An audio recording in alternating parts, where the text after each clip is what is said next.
Well, how do we feed our boa constrictor, and what do we feed our boa constrictor?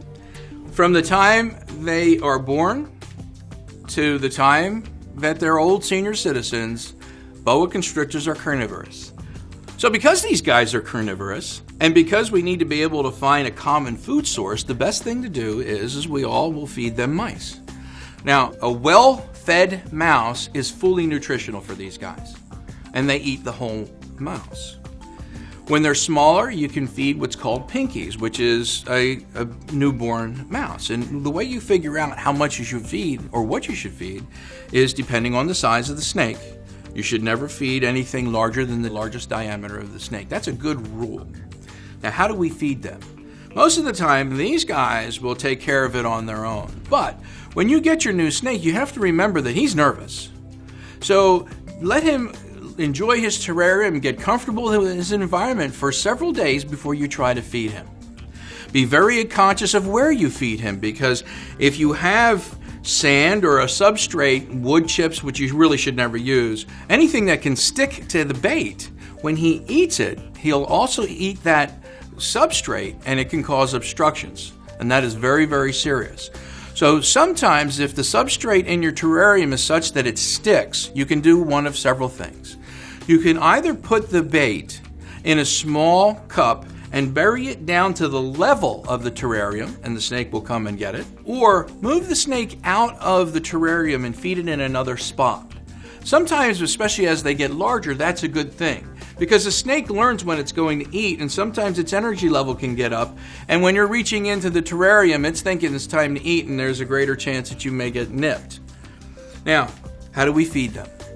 Well, snakes like this, they really hunt more from smell and touch and heat sensation than they do vision.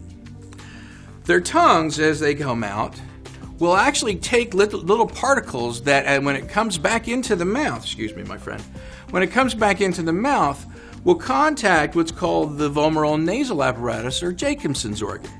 That helps them get a sensation of, or olfaction of, what's out there.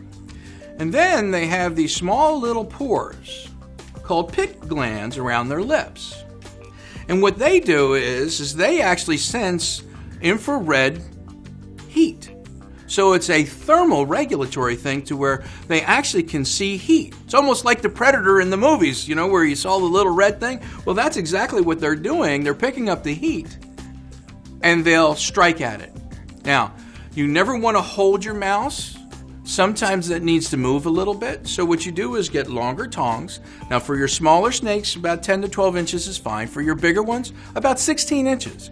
And you'll put the mouse in the tongs, present it head first to this guy. And sometimes wiggling it is good. Sometimes once you present it to them, they know immediately what to do and they'll eat. Sometimes you'll get a snake that is used to eating one thing, and here you are trying to feed another. And it's a good idea, say, if this guy was used to eating anything else, a bird or something of that nature, what you do is you actually rub the scent of the bait that they're used to eating onto the mouse and then present it to them. And through that little tongue in the Jacobs organ, they will sense the scent of the older bait and they'll take the mouse. But that's how you feed your boa constrictor.